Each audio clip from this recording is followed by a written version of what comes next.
Hello guys. तो हम लोग आज डिस्कस करेंगे जेई एडवांस फिजिक्स का पेपर वन, है ना, जो अभी पेपर हुआ था 2021 में। तो उसी का हम लोग पहले पेपर वन डिस्कस करते हैं। इस बार फिजिक्स का पेपर कुछ रिलेटिवली इजी था एज कम्पेयर टू 2020 एंड 2019। तो थोड़ा सा आसान पेपर आया था फिजिक्स का।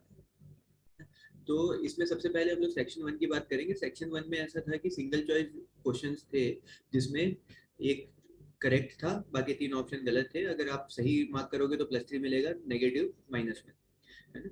तो उसमें जो हमारा पहला क्वेश्चन था वो ये था कि यहाँ पे दिया हुआ था कि एक वर्नियर स्केल है ना, एक वर्नियर कैलिपर है जिसमें मेन स्केल और वर्नियर स्केल के बारे में कुछ कुछ इन्फॉर्मेशन दी हुई है। उन्होंने बोला है कि जो हमारा वर्नियर स्केल है ना, वो स्मॉलेस्ट डिवीजन जो मेन स्केल का है वो 0.1 सेंटीमीटर है, और यहाँ पे बोला है कि 10 division of vernier scale correspond to 9 division of main scale. तो अब हम लोगों को यहाँ पे ये बताना था कि इसकी जो स्फीयर था उसकी रीडिंग क्या होगी।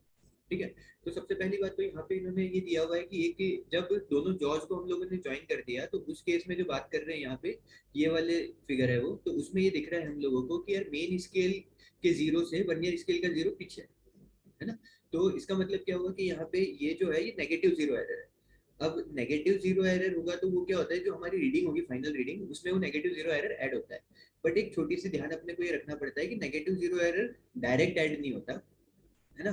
तो उससे पहले अभी हम लोग देख लेते हैं कि यहाँ पे देखो इन्फॉर्मेशन ये दिया हुआ है कि 10 division of vernier scale corresponds to 9 division of main scale. तो हम लोगों ने यहाँ पे लिख दिया 10 vernier scale division equal to 9 main scale division, तो 1 वर्नियर स्केल डिवीजन आ गया 0.9 एमएसडी। ठीक है। अब क्या होगा, लिस्ट काउंट जो होता है, लिस्ट काउंट क्या होता है, 1 main scale division minus 1 vernier scale division. तो जब हम लोगों ने इसको कैलकुलेट किया तो वो आ रहा है 0.01 सेंटीमीटर। ठीक है। अब यहाँ पे हमको दिख रहा है कि यार ये जो जीरो एरर है ना, वो नेगेटिव जीरो एरर है। उसकी बात अभी हम लोगों ने करी। तो अब यहाँ से अगर हम लोग देखें तो अब कौन सा डिवीजन कोइंसाइड कर रहा है, वर्नियर स्केल का कौन सा डिवीजन कोइंसाइड कर रहा है, तो वो कोइंसाइड कर रहा है 1 2 3 4 5 और 6। तो सिक्स्थ डिवीजन जो है वर्नियर स्केल का वो मेन स्केल के डिवीजन से कोइंसाइड कर रहा है। ठीक है। तो नेगेटिव जीरो एरर से हम लोगों को क्या करना पड़ेगा, हम लोगों को नेगेटिव जीरो एरर निकालने के लिए हमको यहाँ पे माइनस करना पड़ेगा, है ना। तो ये है हमारा 10 डिवीजन थे हमारे मेन स्केल में। ठीक है। तो 10 माइनस 6 इंटू लीस्ट काउंट, ये आ जाएगा हमारा negative zero error. Minus sign हम लोगों ने लगा दिया क्योंकि किसके बराबर आ रहा है, -0.04 सेंटीमीटर के बराबर आ रहा है। ठीक है। और अब क्या हुआ, मेन स्केल रीडिंग अगर हम लोग यहाँ पे देखना चाहें तो मेन स्केल रीडिंग क्या थी, मेन स्केल रीडिंग यहाँ पे थी 3.1। जैसे वर्नियर का जीरो जो है वो, वर्नियर का जीरो देखो, अगर तुम यहाँ पे देखोगे तो वर्नियर का जीरो कहाँ पे है, ये 3 है, ये 3.1 है, वर्नियर का जीरो 3.1 से आगे जब हम लोगों ने जॉज के बीच में स्फीयर को रख दिया।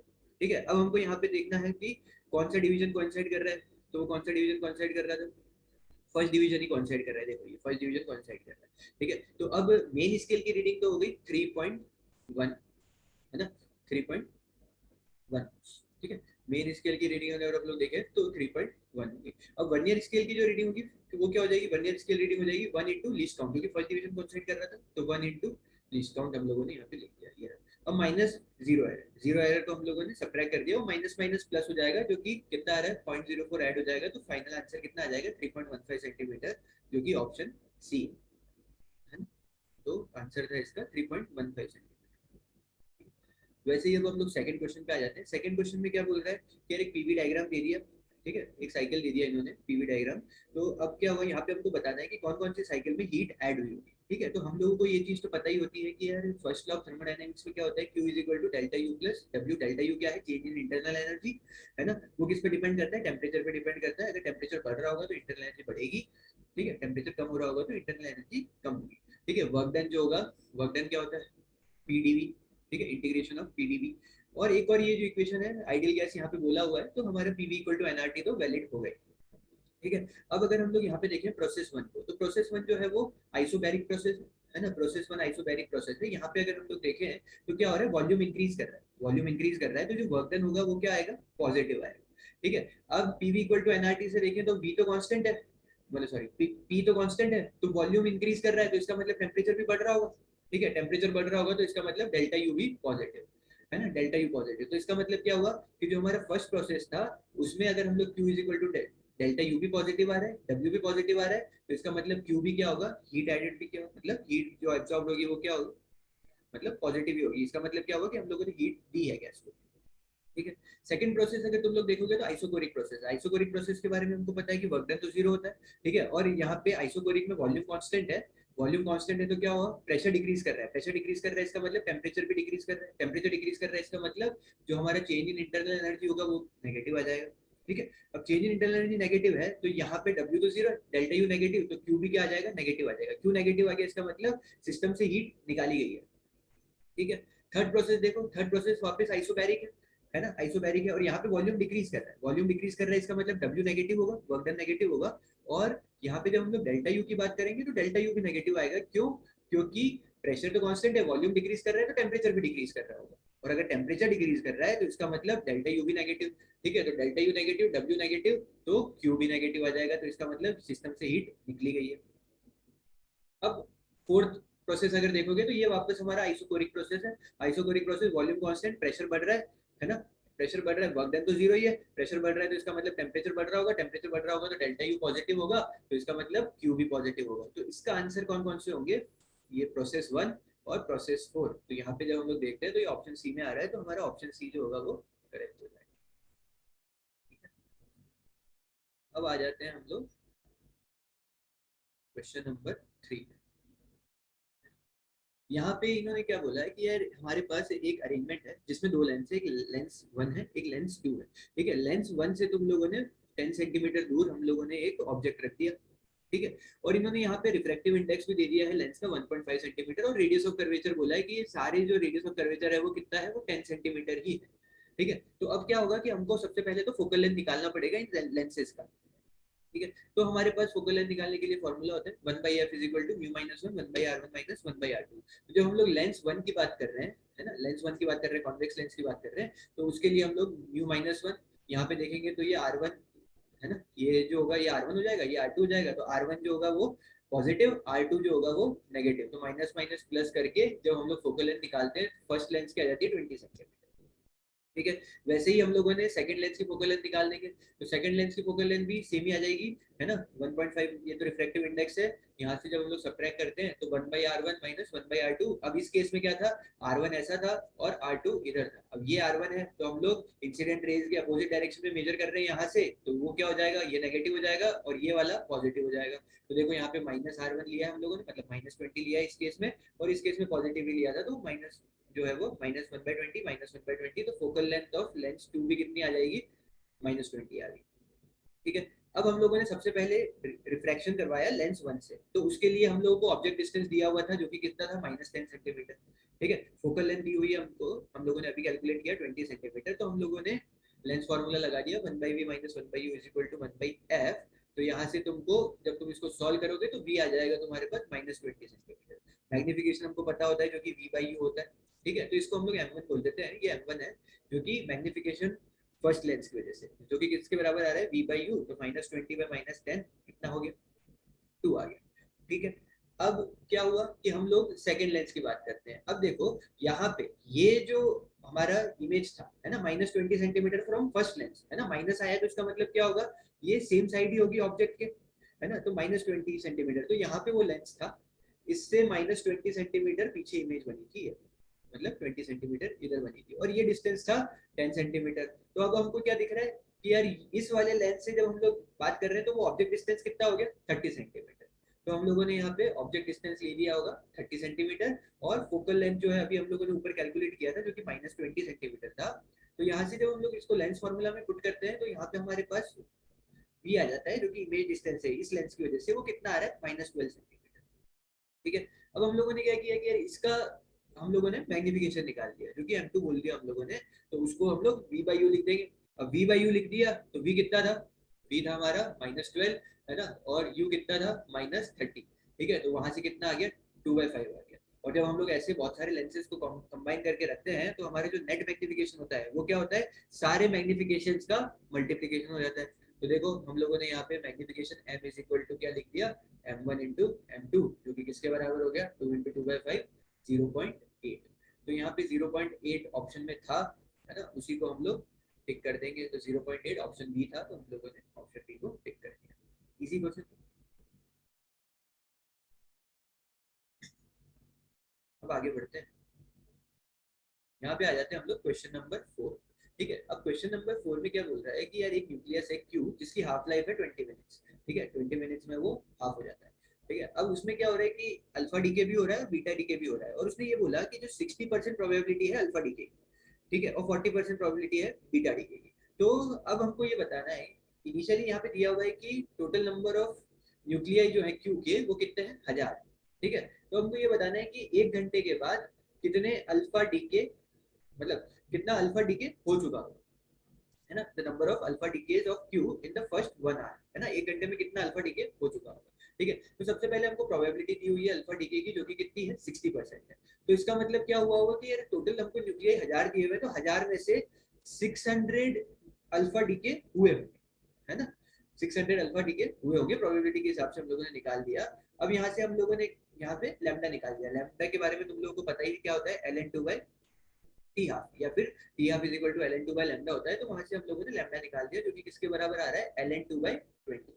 ठीक है, अब यहाँ से हमको टाइम दिया हुआ है, टाइम कितना दिया हुआ है, 1 आवर की बात पूछा था उसने, तो 1 आवर जो हो गया वो कितना हो गया, 60 मिनट। यहाँ पे हम लोगों ने हाफ लाइफ को मिनट्स में पुट कर दिया। हम लोग वहां पे भी जब हम लोग सॉल्व करेंगे तो इसको 60 को भी मिनट्स में पुट कर देंगे, तो कि वो तो कैंसिल ही हो जाएगा, कोई दिक्कत नहीं उसमें। ठीक है, अब हम लोग यहाँ पे ये फॉर्मूला यूज कर सकते हैं, n is equal to N naught E to the power minus lambda T. ये जो n होते हैं, ये क्या होता है, ये नंबर ऑफ रिमेनिंग न्यूक्लियाई है ना, n is equal to n क्या है, नंबर ऑफ रिमेनिंग न्यूक्लियाई, और n नॉट क्या होता है, इनिशियल न्यूक्लियाई। ठीक है, तो इनिशियल कितने थे, 600, है ना, मतलब इतना डीके हुआ था, 600 अल्फा डीके हुआ था। ठीक है, तो अब 1 घंटे के बाद अगर हम लोग बात करेंगे, तो 1 घंटा मतलब e to the power minus lambda T, हम लोगों ने लैम्डा की वैल्यू पुट कर दी, यहाँ पे टाइम का वैल्यू 60 मिनट्स पुट कर दिया, क्योंकि ये 20 जो था ये भी मिनट्स में ही था, तो यहाँ से हमारे पास n आ गया, जो कि कितना हो गया, 75 आ रहा है। ठीक है, ये हमारा आंसर नहीं, ये तो क्या हुआ होगा, इतने रिमेनिंग है अभी, है ना, नंबर ऑफ न्यूक्लियाई लेफ्ट जो है वो 75 है। तो नंबर ऑफ न्यूक्लियाई डिकेड जो होगा, जो अल्फा डीके से डिके हुए हैं, वो कितने हो जाएंगे, 600 माइनस 75, जो कि 525 आ जाएगा, है ना। और जब हम लोग यहाँ पे देखते हैं तो ऑप्शन डी जो है वो सेटिस्फाई कर रहा है। ठीक है, तुम लोग गलती कर सकते हो कि 75 लगा दो, बट वो तो नंबर ऑफ रिमेनिंग न्यूक्लियाई, यहाँ पे क्वेश्चन में पूछा था कि नंबर ऑफ अल्फा डीकेज, है ना, डीके कितना हुआ है वो है, तो वो कितना हो जाएगा, वो तो 525। अब आ जाते हैं हमारे सेक्शन 1 कंप्लीट हो गया, अब हम लोग सेक्शन 2 पे आ जाते हैं। सेक्शन 2 एक कॉम्प्रिहेंशन था, और उसके साथ 2 न्यूमेरिकल बेस्ड क्वेश्चंस थे। ठीक है, और ये बहुत ही इजी क्वेश्चन थे, और दोनों क्वेश्चन 2-2 नंबर के थे। ठीक है, यहाँ पे कोई भी नेगेटिव मार्किंग नहीं था, है ना, और हमको यहाँ पे जो आंसर देना था वो 2 डेसिमल प्लेसेस तक देना था। ठीक है, 2 डेसिमल प्लेसेस तक देना था हमको आंसर।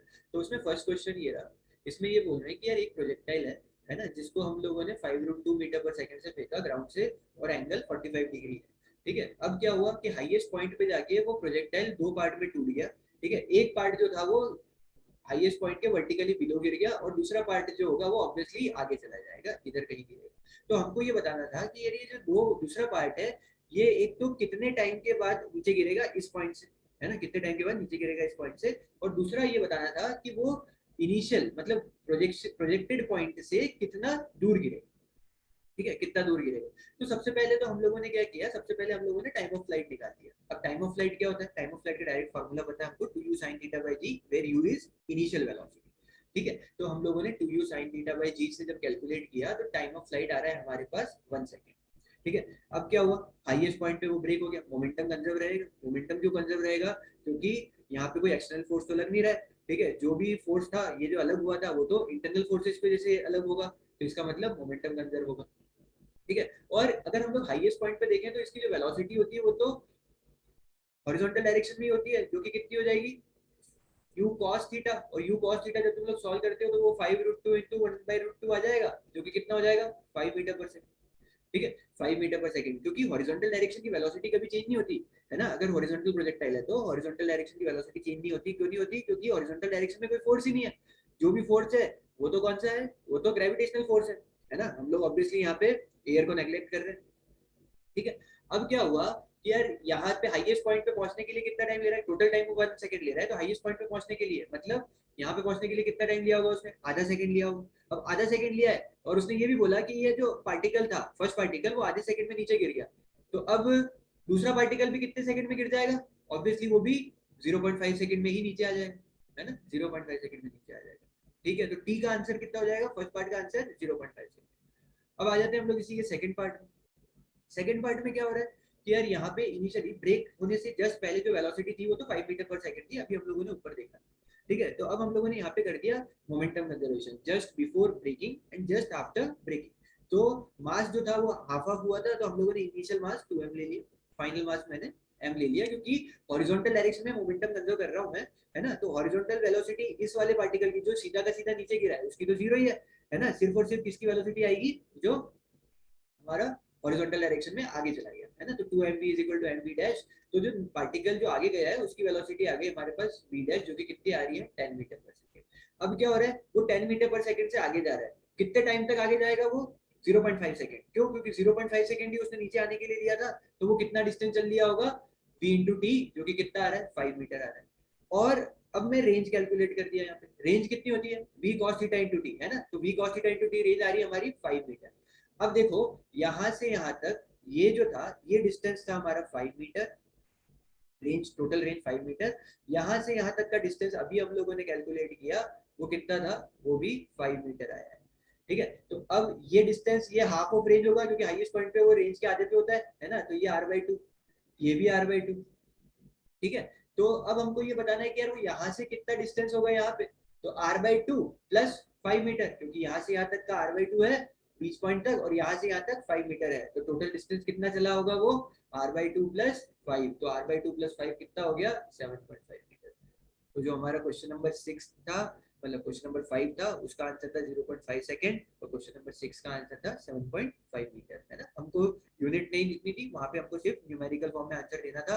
तो 0.50 और 7.50 हमको लिख देना था, क्योंकि हमको 2 डेसिमल प्लेस तक आंसर देना था, ठीक है। अब यहाँ पे आ जाते हैं हम लोग नेक्स्ट पैराग्राफ में, है ना। इसमें क्या बोल रहा है कि यहाँ पे कैपेसिटर दे दिया इन्होंने, 2 बैटरी लगा दी, है ना, और 2 रेजिस्टेंस दे दिए। इन्होंने बोला कि जब ये स्विच जो था इनिशियली ये स्विच पी पे था, है ना, इनिशियली स्विच पी पे था और बहुत लंबे टाइम तक था, तो हमको बताना है कि चार्ज कितना था कैपेसिटर पे। और जब हम लोगों ने उसके बाद हम लोगों ने क्या किया, इस स्विच को क्यू पे कर दिया, है ना। पहले ये पी पे था, फिर हम लोगों ने इसको क्यू पे कनेक्ट कर दिया, है ना। बहुत लंबे टाइम के बाद अब हमको चार्ज बताना है कैपेसिटर पे, ठीक है। तो अब देखो जब स्विच पी पे था, है ना, जब स्विच पी पे था तो ये सर्किट डायग्राम होगा, है ना। ये सर्किट डायग्राम है। तो क्या होता है कि जब स्टडी स्टेट होता है बहुत लंबे टाइम के बाद, तो स्टडी स्टेट में तो कैपेसिटर पे चार्ज तो सीवी हो जाता है ना, वो तो अभी उसकी बात करेंगे। बट करंट कितना होता है कैपेसिटर के ब्रांच से 0, तो यहाँ से तो करंट 0 होगा, तो जो भी करंट होगा वो तो इसी ब्रांच में फ्लो कर रहा होगा, ठीक है। तो अब हम लोगों ने केवीएल से इक्वेशन लिख दिया, केवीएल से इक्वेशन क्या लिख दिया, 2 हम लोगों ने करंट आई मान लिया, तो 2 minus 2i minus 1 into I minus 1 is equal to 0। तो अब मेरे पास करंट आ गया, है ना। ये जो करंट होगा वो आ जाएगा हमारे पास, वो कितना आ रहा है 1/3 एम्पियर आ गया, ठीक है।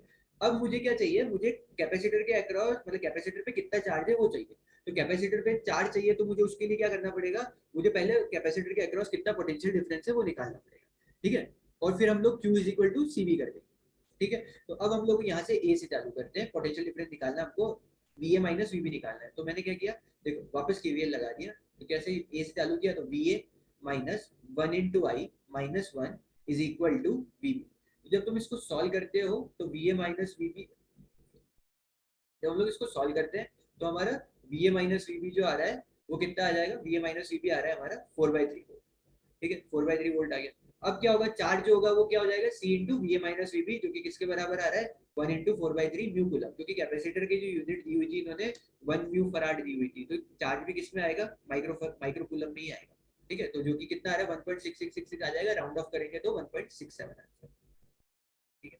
अब हम लोगों ने क्या किया, अगले केस में हम लोगों ने स्विच को क्यू पे कर दिया, स्विच को क्यू पे कर दिया, तो वो जो बैटरी थी वो तो शॉर्ट सर्किट हो गई, है ना, तो जो भी होगा वो यहीं पे है।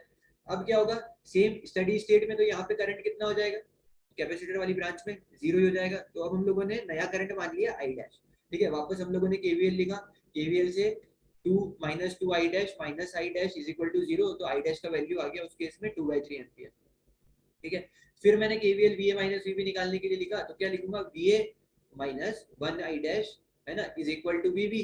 तो यहाँ से तुम्हारे पास V A minus V B की वैल्यू आ रही है 2/3 वोल्ट, ठीक है। अब यहाँ से Q2 is equal to C into V A minus V B जब तुम लोग सॉल्व करते हो तो वो Q2 का वैल्यू कितना आ जाएगा 0.66666 आ जाएगा, बट हमको 2 डेसिमल प्लेसेस तक राउंड ऑफ करना था, तो हमारा फाइनल आंसर कितना होगा 0.67 माइक्रो, ठीक है। तो ये क्वेश्चन भी हो गया, बहुत ही इजी क्वेश्चन था, है ना। तो अब हम लोग आ जाते हैं क्वेश्चन नंबर 9 और 10 पे, ठीक है। अब इस क्वेश्चन में इन्होंने क्या बोला कि यहाँ पे हम लोगों ने एक चार्ज रखा हुआ है ना, जो कि ओरिजिन पे है, माइनस क्यू चार्ज ओरिजिन पे है, और एक चार्ज रखा हुआ है हम लोगों ने 2,0 पे, जो कि कितना है plus Q by root three, ठीक है। और इन्होंने बोला कि एक इक्विपोटेंशियल सरफेस है जो कि सर्कल बन रहा है ना, और उस इक्विपोटेंशियल सरफेस का पोटेंशियल कितना है, जीरो, ठीक है। पोटेंशियल उस इक्विपोटेंशियल सरफेस का जीरो है। तो अब हमको ये बताना है कि ये जो सर्कल था, जो इक्विपोटेंशियल सरफेस था, उस सर्कल का सेंटर क्या होगा और उस सर्कल का रेडियस क्या होगा, ठीक है। तो इस क्वेश्चन को सॉल्व करने के लिए हमको थोड़ी सी नॉलेज चाहिए मैथमेटिक्स की, है ना, सर्कल्स वाले चैप्टर की। तो है बहुत इजी, तो इसको भी हम लोग सॉल्व कर सकते हैं। तो कैसे करेंगे, हम लोगों ने क्या किया, एक कोई भी जनरल पॉइंट ले लिया इस सर्कल पे P, जो कि x, y ले लिया, ठीक है। यहाँ से माइनस क्यू का जो डिस्टेंस है P से, वो हम लोगों ने R1 बोल दिया, और ये क्यू बाई रूट थ्री का जो डिस्टेंस है वो P से, वो हम लोगों ने R2 बोल दिया, ठीक है। अब पोटेंशियल जो होता है किसी भी चार्ज की वजह से किसी पॉइंट पे V इज इक्वल टू क्या होता है, के क्यू बाई आर होता है ना। तो अब हम लोगों ने क्या किया, पोटेंशियल एट P वो कितना होगा, वो तो जीरो होगा, वो दिया हुआ है क्वेश्चन में, है ना। इक्विपोटेंशियल सरफेस है और उसका पोटेंशियल जीरो है, तो सारे पॉइंट पे जीरो ही होगा। तो हम लोगों ने ये पोटेंशियल ऑफ P पे जब हम लोग पोटेंशियल निकालेंगे तो वो दो चार्ज की वजह से होगा, कौन कौन से, माइनस क्यू और plus Q by root three की वजह से होगा, ठीक है। तो अब हम लोगों ने क्या किया, पहले माइनस क्यू की वजह से लिख दिया, जो कि कितना आ रहा है, K into minus Q upon R one, ठीक है, ये डिस्टेंस आर वन, और plus Q by root three की वजह से लिख देंगे तो कितना हो जाएगा, K Q by root three upon R two, ठीक है। अब क्या हुआ, और ये किसके बराबर है, जीरो के बराबर है, तो यहाँ से हमको एक वैल्यू मिल गई, one by R one is equal to one by root three R two, ठीक है। आर वन को अगर हम लोग देखें, ये आर वन है, तो आर वन का ये जो डिस्टेंस होगा, ये एक्स कॉमा वाई है कोऑर्डिनेट, तो क्या हो जाएगा, अगर डिस्टेंस आर वन की बात करेंगे तो कितना हो जाएगा, under root X square plus Y square. और R2 की बात करेंगे तो R2 कितना हो जाएगा, यहाँ से ये 2,0 था तो क्या लिखोगे, x minus two whole square plus Y square, है ना, रूट अंडर, तो ये आ गया हमारे पास R2।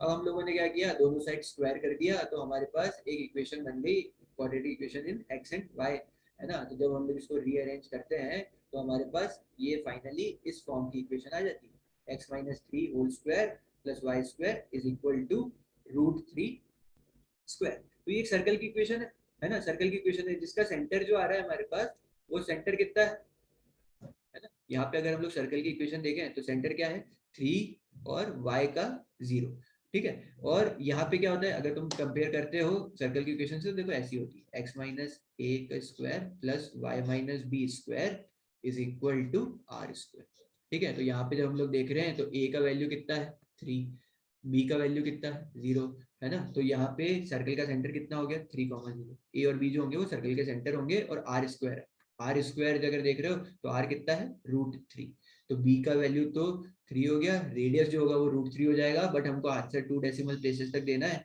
तो वो 1.73, तुम आंसर दे सकते हो, रूट थ्री का वैल्यू 1.732 होता है, जो कि 1.73 विल बी द आंसर, ठीक है।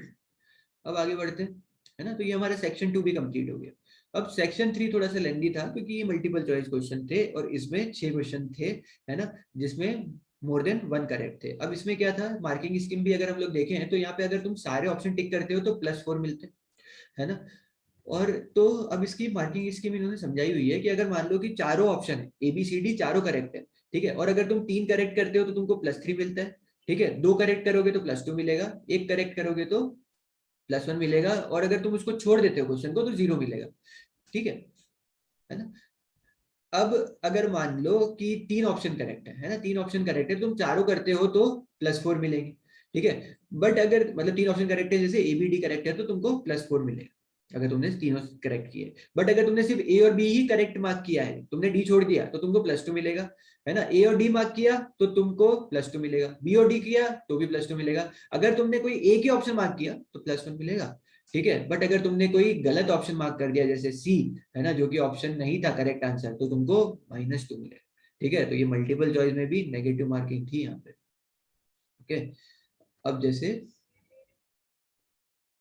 आ जाते हैं इसी में क्वेश्चन नंबर 11, ठीक है। इस क्वेश्चन में क्या बोल रहे हैं कि यार एक हमारे पास सिलेंडर है, बताया नहीं है सिलेंडर कैसा है, वो ऑप्शन में दे दिया है, सॉलिड या हॉलो, है ना। तो ये सिलेंडर है, हम लोगों ने इसके ऊपर एक फोर्स लगाया F, और ये भी बोला है कि ये सिलेंडर जो है वो रोल कर रहा है विदाउट स्लिपिंग, ठीक है।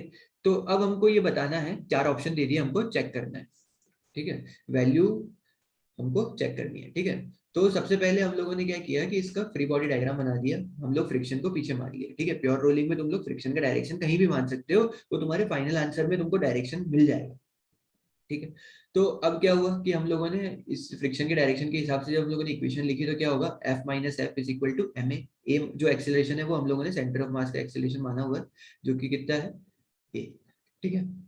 दूसरी इक्वेशन मैंने टॉर्क की लिखी सेंटर के अबाउट, तो वो क्या हो जाएगा, F into R is equal to, ये अल्फा हो जाएगा, है ना, आई अल्फा, है ना। और अल्फा को तुम लोग क्या बोल सकते हो, A by R. Pure rolling के लिए alpha is equal to A by R होता है, ठीक है, A is equal to R alpha होता है, ठीक है। तो यहाँ से तुमको F R is equal to I A by R, यहाँ पे अल्फा का वैल्यू पुट कर देंगे तो फ्रिक्शन का वैल्यू आ रहा है हमारे पास आई ए बाई आर स्क्वायर, ठीक है। अब फ्रिक्शन का वैल्यू हम लोगों ने फर्स्ट इक्वेशन में पुट कर दी, जो कि हम लोगों ने ट्रांसलेशनल मोशन की लिखी थी, F minus F is equal to M. तो यहाँ पे हम लोगों ने फ्रिक्शन की वैल्यू यहाँ पे पुट कर दी है, तो मैंने एक्सेलरेशन मिल गया मुझे। एक्सेलरेशन कितना आ रहा है हमारे पास, general acceleration F by M plus I by R square, where I is moment of inertia about centre of mass, ठीक है। अब क्या हुआ कि अगर हम लोग फ्रिक्शन की बात करेंगे तो फ्रिक्शन में तुम यहाँ पे ए का वैल्यू पुट कर दोगे, ये रहा friction I A by R square, तो फ्रिक्शन में मिल जाएगा तुमको, कोई बहुत बड़ी बात नहीं है ना। अब अगर हॉलो सिलेंडर होगा तो हॉलो सिलेंडर का moment of inertia M R square होता है, जब हम लोगों ने यहाँ पे एम आर स्क्वायर पुट किया तो एक्सेलरेशन कितना आ जाएगा, एफ बाई टू एम आ जाएगा, ठीक है। और जब फ्रिक्शन फ्रिक्शन ऑब्वियसली जो होगा वो क्या हो सकता है, मैक्सिमम तो कितना लग सकता है, म्यू एम जी के बराबर ही लग सकता है, क्योंकि नॉर्मल एम जी है ना, और फ्रिक्शन कोफिशिएंट म्यू, ठीक है, तो वो म्यू एम जी के बराबर ही लग सकता है। तो यहाँ से हम लोगों ने वैल्यू पुट कर दी, फ्रिक्शन कितना था, M R square by, hollow cylinder की बात कर रहे हैं, है ना, हॉलो सिलेंडर का आई बाई फ्रिक्शन जो हम लोगों ने निकाला था वो कितना था, आई बाई आर स्क्वायर इंटू ए, ठीक है। हॉलो सिलेंडर के लिए आई हम लोगों ने पुट कर दिया M R square upon R square into A, तो एक्सीलरेशन जो होगा वो मैक्सिमम कितना आ रहा है हॉलो सिलेंडर के लिए, म्यू एम जी आ रहा है, ठीक है। और सॉलिड सिलेंडर के लिए वही मोमेंट ऑफ इनर्शिया कितना हो जाता है, M R square by two हो जाता है, तो वहां से हमारा मैक्सिमम एक्सेलरेशन कितना आ रहा है, 2 म्यू एम जी, मतलब एक्सेलरेशन जो हो सकता है वो 2 म्यू एम जी होगा या उससे कम होगा। तो हमको तो क्वेश्चन में मैक्सिमम पूछा था, तो वो कितना हो जाएगा, 2 म्यू एम जी हो जाएगा।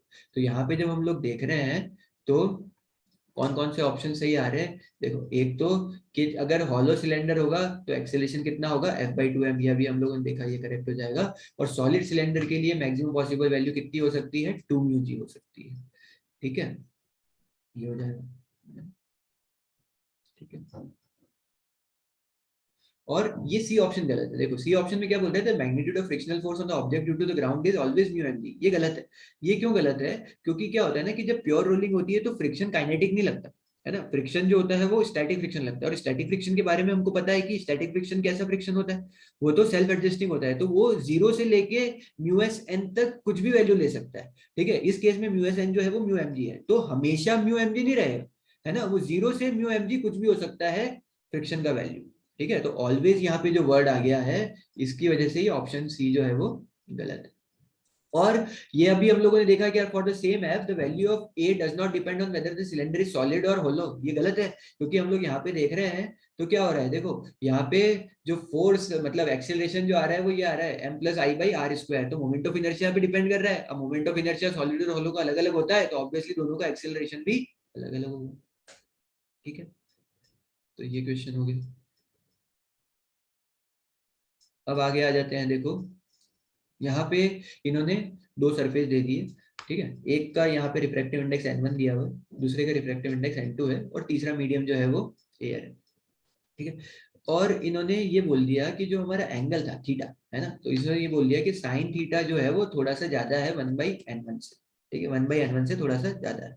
अब इन्होंने 3-4 ऑप्शन दे दिए, तो फर्स्ट ऑप्शन था कि यार light ray enters air if n2 is equal to n1, तो देखो इसको भी देख लेते हैं कि अगर n2 इक्वल टू n1 होगा, ये दोनों बराबर हो गए रिफ्रैक्टिव इंडेक्स, तो ऑब्वियसली यहाँ पे तो क्या होगा, ये जो रे जैसे आ रही थी उतनी एंगल पे निकल जाएगी, क्योंकि मीडियम चेंज ही नहीं हुआ, ठीक है, ये थीटा हो जाएगा, है ना, तो ये एंगल भी क्या हो जाएगा, ये एंगल भी थीटा हो जाएगा, ऑल्टरनेट इंटीरियर एंगल। अब अगर मैं इस इंटरफेस पे देख रहा हूँ, इस इंटरफेस पे अगर मैं देख रहा हूँ तो क्या हुआ, मैंने यहाँ पे स्नेल्स लॉ लगा दिया, है ना, स्नेल्स लॉ लगाया तो क्या आ रहा है हमारे पास, Snell's law n2 sin theta is equal to 1 into sin 90, है ना, मतलब अगर मान लो क्रिटिकल एंगल निकालना है हम लोग, है ना, तो क्रिटिकल एंगल जो आ रहा है वो कितना आ रहा है, वो आ रहा है sin theta c is equal to 1/n2 आ रहा है, ठीक है, और 1/n2 और n1 इक्वल टू n2 अपने को ऑप्शन 1 में दिया ही हुआ है।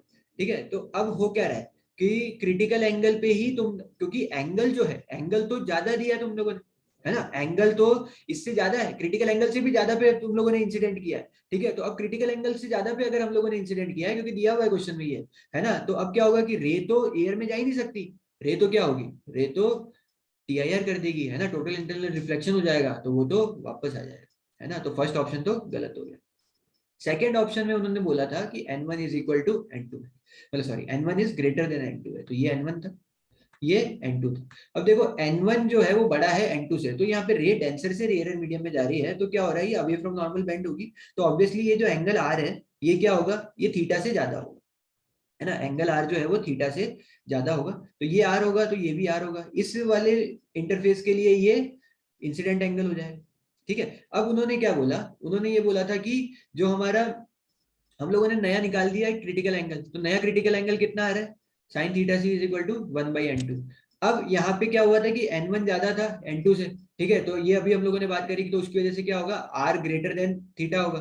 ठीक है, और यहाँ पे इन्होंने इंसिडेंट एंगल की भी बात करी है, जो कि 1/n1 से ज्यादा है ना, 1/n1 से ज्यादा है, तो अब क्या हो रहा है, इंसिडेंट एंगल अगर 1/n1 से ज्यादा है ना, तो अब हमारा n2 जो है ना, n2 तो छोटा है n1 से, n2 तो n1 से छोटा है, तो 1/n2 जो आएगा वो तो इससे छोटा आएगा, मतलब क्रिटिकल एंगल की बात कर रहा हूं मैं यहाँ पे, तो क्रिटिकल एंगल जो है ये 1/n2 वो तो थीटा से छोटा ही आ रहा है ऑब्वियसली, है ना, तो इसका मतलब क्या हुआ कि अभी भी हम लोगों ने क्या किया है कि उसको क्रिटिकल एंगल से ज्यादा एंगल पे इंसिडेंट कर दिया, क्रिटिकल एंगल से ज्यादा एंगल पे इंसिडेंट कर दिया, तो इसका मतलब क्या होगा कि वो सेकंड सरफेस से लाइट रिफ्लेक्ट हो जाएगी, है ना, टीआईआर हो जाएगा यहाँ पे भी, तो रिफ्लेक्ट हो जाएगी, तो वो एयर में नहीं जाएगी, वो वापस रिफ्लेक्ट हो जाएगी, तो ऑप्शन बी में जो दिया हुआ था इन्होंने, है ना, ऑप्शन बी में क्या दिया हुआ था वो भी देख लेते हैं। देखो ऑप्शन बी में क्या बोला था कि light rays finally reflected back into the medium of refractive index n1, है ना, if n2 is greater than n1, मतलब n2 is smaller than n1, तो ये तो सही है।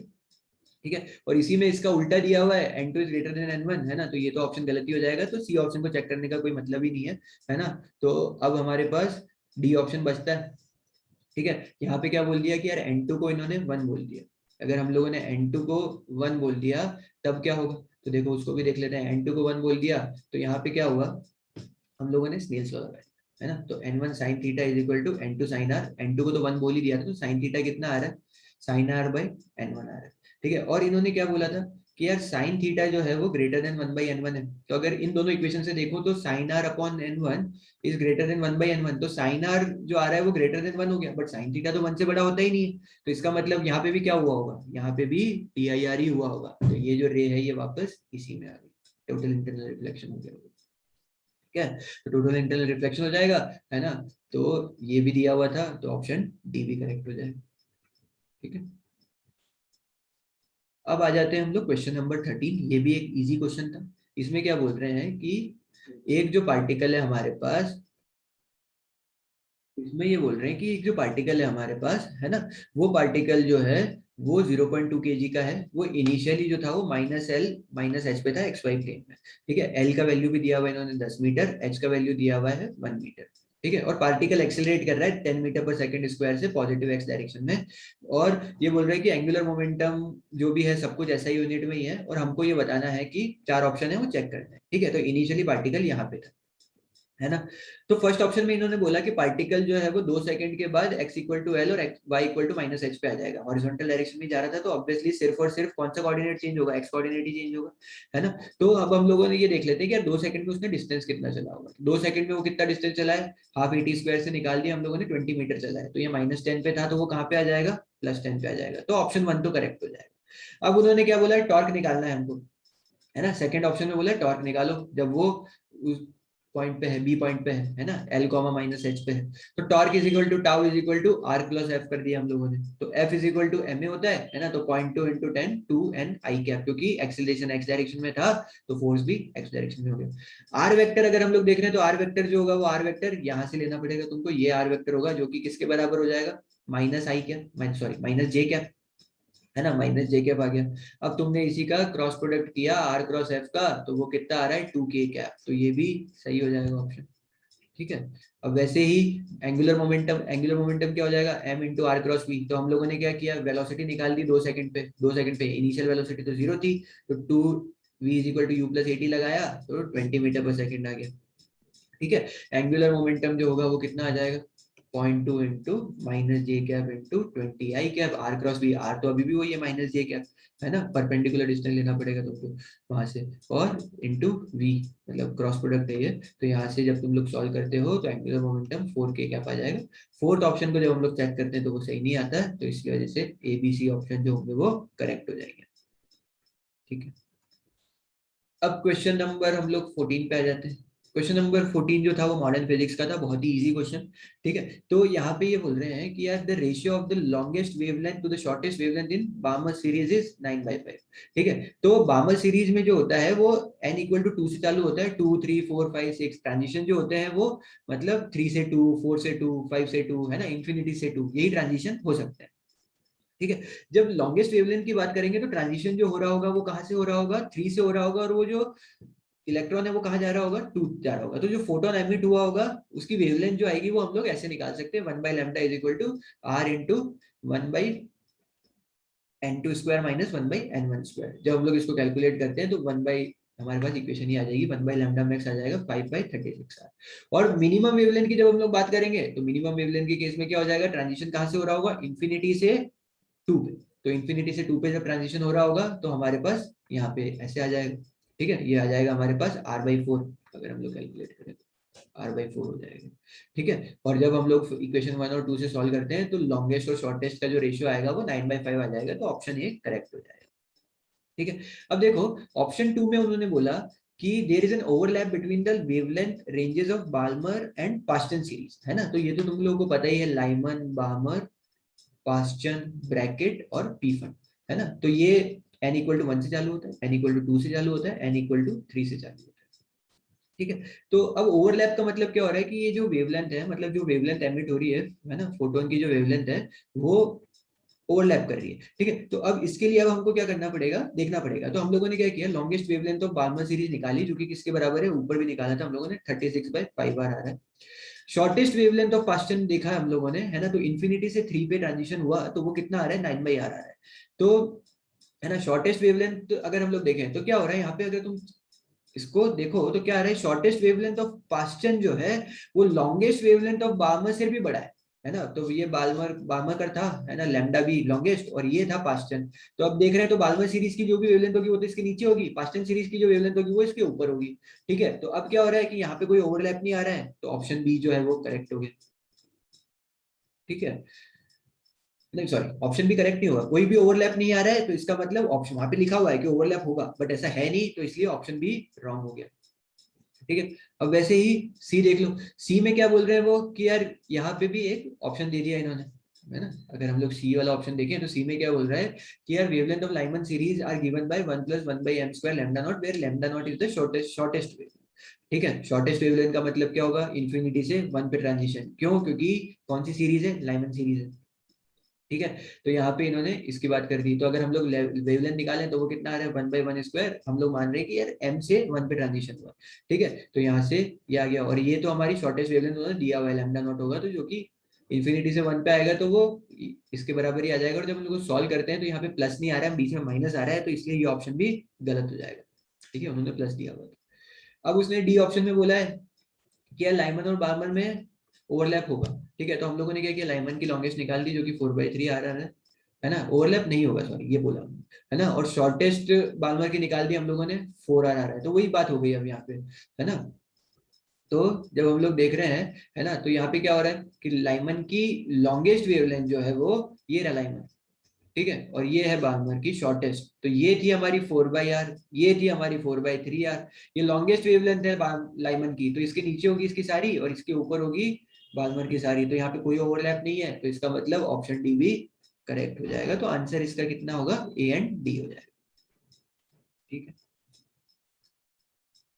अब आ जाते हैं हम लोग क्वेश्चन नंबर 15 का। ये ईएमआई का क्वेश्चन था, है ना, बहुत ही आसान क्वेश्चन था, बस थोड़ी सी लैंग्वेज बड़ी थी। क्या था कि एक वायर हमारे पास, है ना, इनफाइनाइटली लॉन्ग वायर है, और एक हमारे पास 2 रेल्स हैं, उसके ऊपर एक ये जो हमारा सेमी सर्कुलर आर्क है ये v स्पीड से जा रहा है। ऊपर। अब हो क्या रहा है कि ये जो वायर है ये इधर मैग्नेटिक फील्ड प्रोड्यूस कर रहा होगा जिसका डायरेक्शन इनटू द प्लेन होगा, है ना। हम लोग इसको राइट हैंड थंब रूल से निकाल सकते हैं, इनटू द प्लेन आएगा। और हो क्या रहा है कि ये जो वेवलेंथ है, मतलब सॉरी, ये जो हमारी मैग्नेटिक फील्ड है वो हर एक पॉइंट पे अलग अलग होगी, क्योंकि अगर हम लोग यहाँ पे देखें हैं तो जैसे जैसे तुम इस डायरेक्शन में जाओगे तो यहाँ से वायर से पॉइंट का डिस्टेंस बढ़ता जाएगा, तो क्या होगा, मैग्नेटिक फील्ड घटती जाएगी। क्योंकि तुमको पता है कि यार मैग्नेटिक फील्ड किसी भी लॉन्ग वायर के जैसे कितना होता है, mu naught I by 2 pi R होता है, तो आर बढ़ रहा है तो मैग्नेटिक फील्ड कम होती जा रही है, ठीक है। और अब क्या हो रहा है कि यार ये जो हमारा वायर है ये ऊपर चल रहा है ना, ये ऊपर चल रहा है, तो इसकी वजह से क्या होगा, इस वायर में एक मोशनल ईएमएफ आ जाएगा।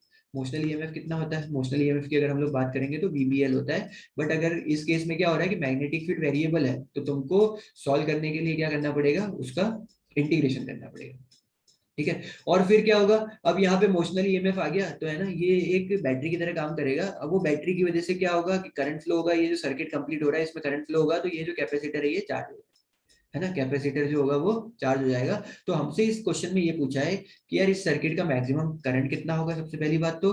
दूसरा ये है कि इस सर्किट का मैक्सिमम चार्ज कितना होगा कैपेसिटर पे, ठीक है। तो हम लोगों ने क्या किया, एक छोटा सा एलिमेंट लिया यहाँ पे जो कि dx लेंथ का एलिमेंट है, और जो कि x डिस्टेंस दूर लिया हम लोगों ने यहाँ से, ठीक है। तो मैग्नेटिक फील्ड अगर मैं x डिस्टेंस दूर लिखूंगा तो वो कितनी हो जाएगी, mu naught I by 2 pi x हो जाएगा, ठीक है। मोशनल ईएमएफ वीबीएल होता है, अभी बात करी, है ना। ये मोशनल ईएमएफ है, इंड्यूस्ड ईएमएफ नहीं होगा, मोशनल ईएमएफ वीबीएल। अब इसको हम लोगों ने पुट कर दिया, है ना। तो यहाँ से L का वैल्यू अगर हम लोग इसी पार्ट की बात करें तो L कितना हो जाएगा, L हो जाएगा हमारा dx जो कि लिख दिया और इनटू v कर दिया। और अब क्या हो रहा है, अब टोटल निकालना होगा तो इंटीग्रेट करना पड़ेगा। ये जो था ये कहाँ तक था, ये 1 सेंटीमीटर दिया हुआ था यहाँ पे, और ये दिया हुआ था कि ये 4 सेंटीमीटर है, तो हम लोगों ने इसको इंटीग्रेट कर दिया 1 से लेके 4 तक, तो हमारे पास ये वैल्यू आ गई ईएमएफ। तो ईएमएफ ही आ गया, ठीक है।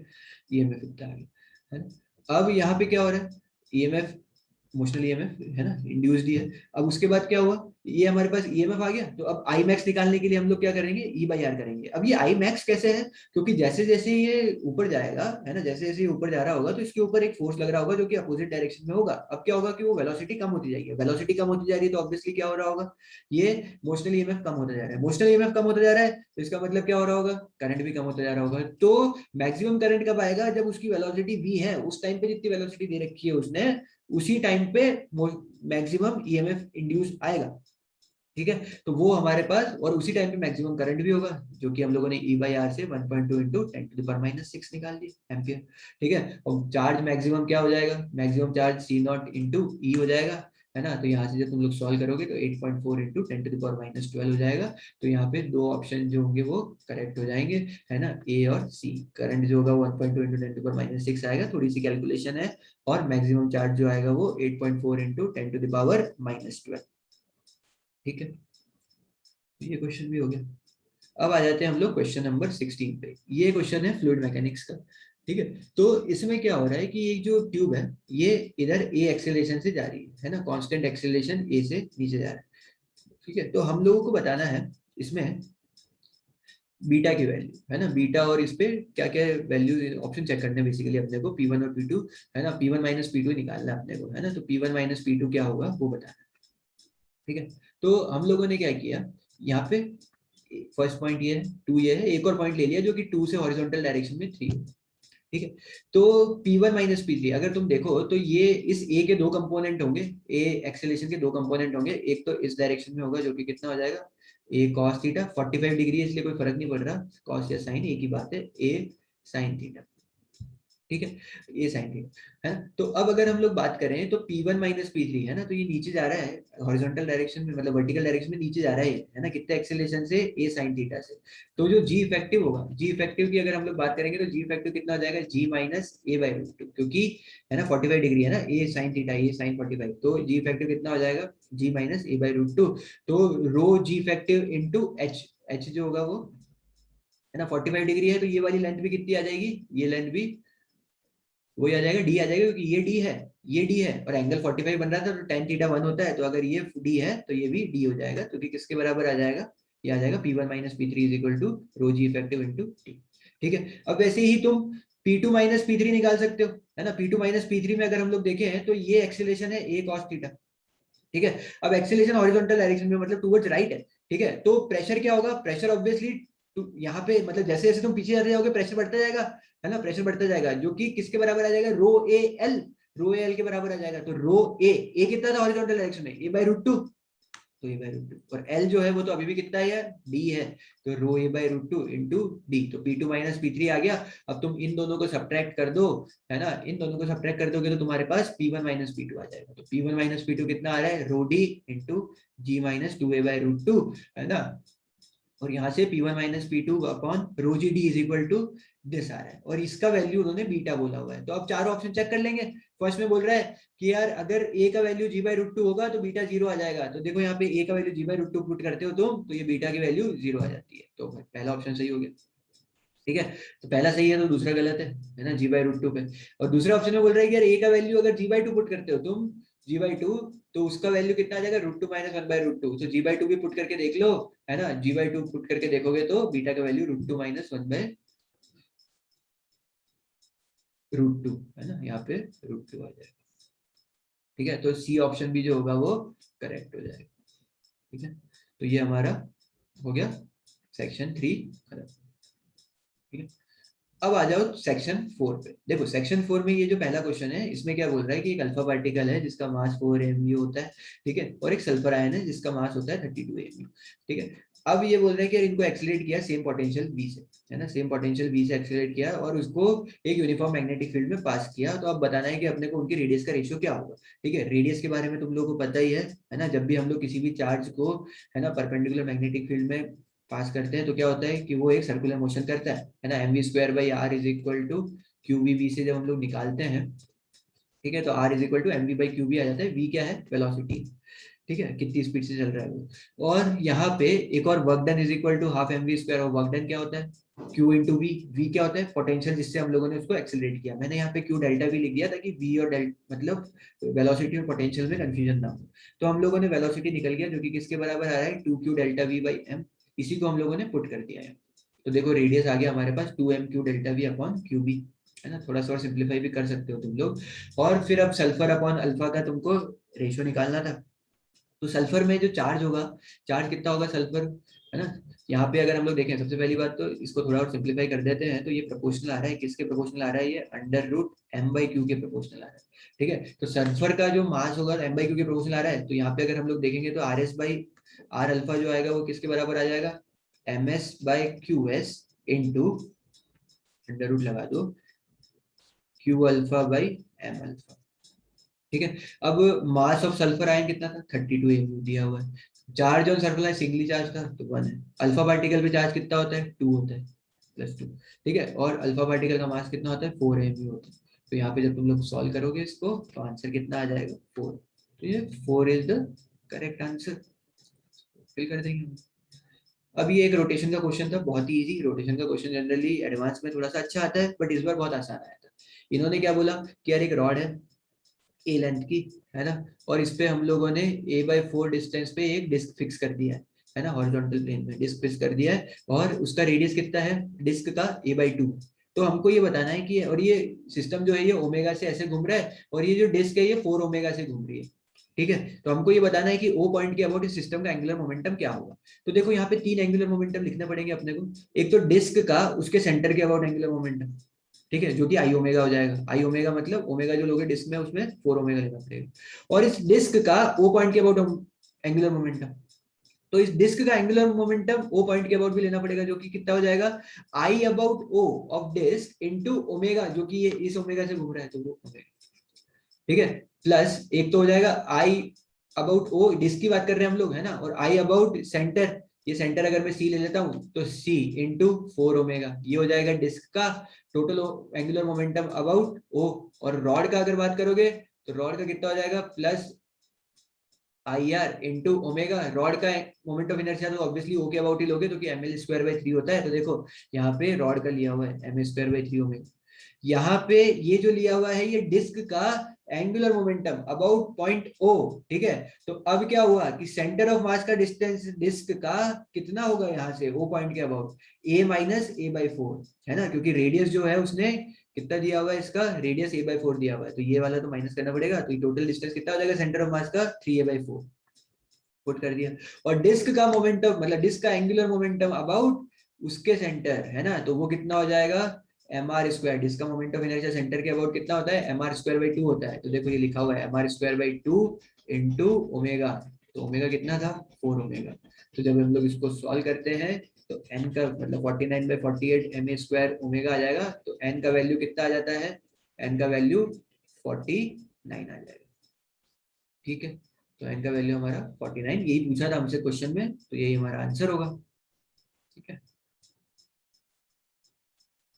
अब आ जाओ क्वेश्चन नंबर 19, ये लास्ट क्वेश्चन है इस पेपर का। ठीक है, तो अब इसमें बोला है कि एक स्मॉल ऑब्जेक्ट है ना, एक स्मॉल ऑब्जेक्ट है, उसको तुमने एक बहुत बड़े कंटेनर के अंदर रख दिया।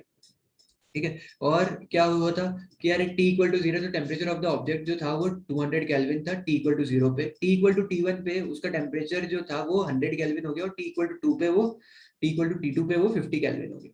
ठीक है, तो अब अपने को ये बताना है कि वो T2/T1 का रेशियो क्या होगा। सबसे पहली बात तो हमको यहाँ पे ये मानना है कि ये जो ऑब्जेक्ट होगा ये ब्लैक बॉडी होगा, इसका मतलब उसका एमिसिविटी 1 होगा। ठीक है, तो हम लोगों ने ये पढ़ा हुआ है ना, जो हमारा उसकी रेडिएटेड पावर होगी वो कितनी होगी σ(a)T⁴ है ना, और जो हीट होती है ना, वो कितनी होती है, जो हीट रेडिएट करता है वो ms∆T होता है। तो पावर dQ/dt की बात अगर हम लोग करें तो वो कितना हो जाएगा ms/dt/dt। ठीक है, नेगेटिव साइन क्यों आया यहाँ पे, क्योंकि ये ऑब्वियसली dt/dt है ना कम हो रहा है ना, dt/dt नेगेटिव है क्योंकि टेम्परेचर टाइम के साथ कम हो रहा है।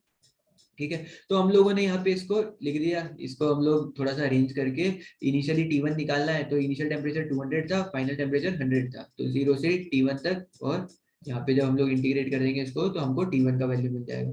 सेम T2 निकालना है, तो इनिशियल टेम्परेचर 200 था और फाइनल टेम्परेचर 50 था, है ना, तो यहाँ से हम लोग 200 से 50, 0 से T2 इंटीग्रेट कर देंगे तो हमको ये मिल जाएगा। फर्स्ट और 2 इक्वेशन से जब हम लोग को वैल्यूज मिलेगी उसको हम लोग T2/T1 डिवाइड कर देंगे तो हमको फाइनल आंसर जो है वो 9 मिल जाएगा। ठीक है, इस क्वेश्चन में एक बात ध्यान रखना है कि तुम लोग यहाँ पे न्यूटन लॉ ऑफ कूलिंग नहीं लगा सकते। क्यों नहीं लगा सकते, क्योंकि यहाँ पे टेम्परेचर का डिफरेंस बहुत ज्यादा है ना। न्यूटन लॉ ऑफ कूलिंग जो होता है वो जनरली टेम्परेचर का डिफरेंस कम होता है तभी हम लोग लगाते हैं, वो डिराइव ही इस पे होता है एजम्पशन पे, है ना, कि उसका टेम्परेचर डिफरेंस बहुत कम होगा। ठीक है, तो यहाँ पे हम लोग न्यूटन लॉ ऑफ कूलिंग नहीं लगा पाएंगे, हम लोग को नॉर्मल मेथड से ही सॉल्व करना पड़ेगा। ठीक है, तो यही था हमारा पेपर 1 ऑफ 2021 फिजिक्स।